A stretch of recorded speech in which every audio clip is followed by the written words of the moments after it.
Hi everyone, I'm Will Burns from Your Property Associates and welcome to another episode of Building Better Investors. The aim of this series is simple. It's to help property investors, developers and sourcers make better decisions by understanding what really happens from purchase through to project completion. Over the last 6 episodes, we looked at the construction design and management regulations and the responsibilities that you take on when you commission construction work. Now we're going to move into the next stage of the project. So we're going to be selecting and appointing the people who are going to deliver it.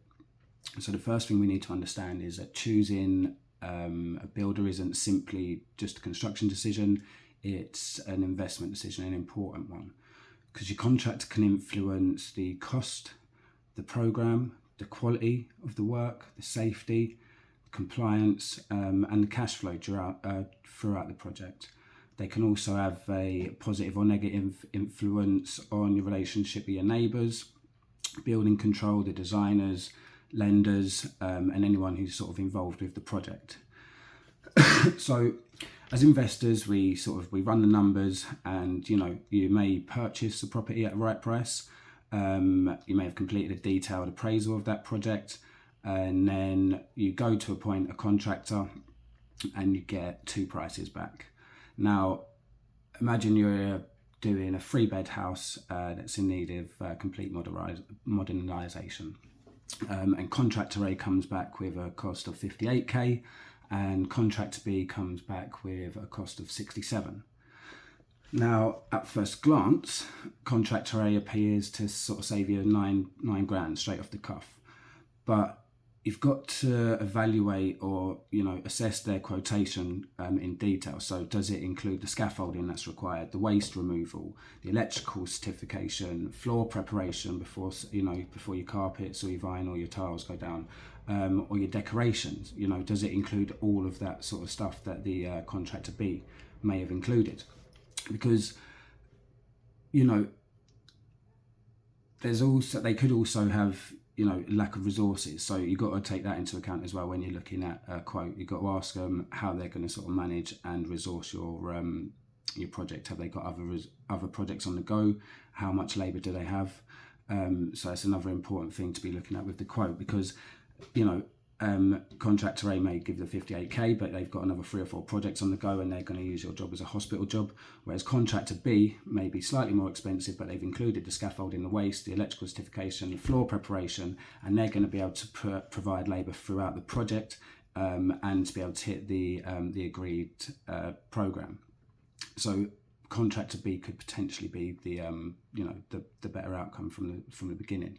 Now that's just a fictional sort of made up scenario, but it does represent something that happens quite regularly on residential projects. So the lowest price doesn't always necessarily produce the lowest final cost. A competent contractor provides more than the labour and materials, so just be careful. You're buying the ability to plan the work, coordinate the trades, order materials on time, control the quality of the work, manage the safety on site, keep records of everything, and then communicate effectively if there's a problem or with progress, and then ultimately deliver the project to the agreed program. You're buying a sort of level of certainty with contractor B. Now, it doesn't automatically mean you should be appointing the most expensive contractor.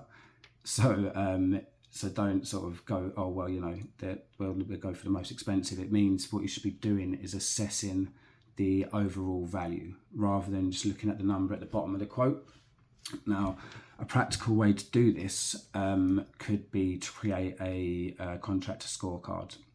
Now, what you might do is you might assess them against the relevant experience they have. Have they done a HMO? Have they done a conversion? Have they done a basic refurbishment? Do they understand the scope? What was the quality of their quote like? What's the proposed program and the available labour and management resources? What arrangements have they got in place for health and safety? What references have they provided? What's their communication been like? And then you look at the price at the bottom. Now, you could give each category a score and apply greater weighting to the things that matter most for that particular project. So for example, experience with structural alterations may carry more weight on a HMO conversion than it would on a cosmetic refurb. So the scorecard wouldn't make the decision for you. It just stops the decision being based entirely on a price, gives you that sort of the clarity of what's going on. So you don't need to be looking at price or the personality of someone, or if they're immediately available, or their social looks really impressive. So you really want to be careful about that. And even if they're recommended by a friend, I'd still recommend doing your own due diligence and scoring them accordingly. Because you want to appoint someone based on the evidence that they understand the project, they have the competence to deliver it and the capacity to deliver it, and that they've got the systems in place as well. So make sure when you're appointing a contractor, you look at more than just the cost. All right. Now, what we're going to do is in the next episode, we'll be looking at what we should be providing the builder before they are asked to price the work. So give them half a chance, because giving them poor information or not giving them all the information that they require will always produce assumptions from contractors, and that leads to uncertainty and then ultimately more cost throughout the project. So it's mega important. So that's the next thing we're going to do. So make sure you follow along for the next episode. And in the meantime, plan better, build smarter, invest safer.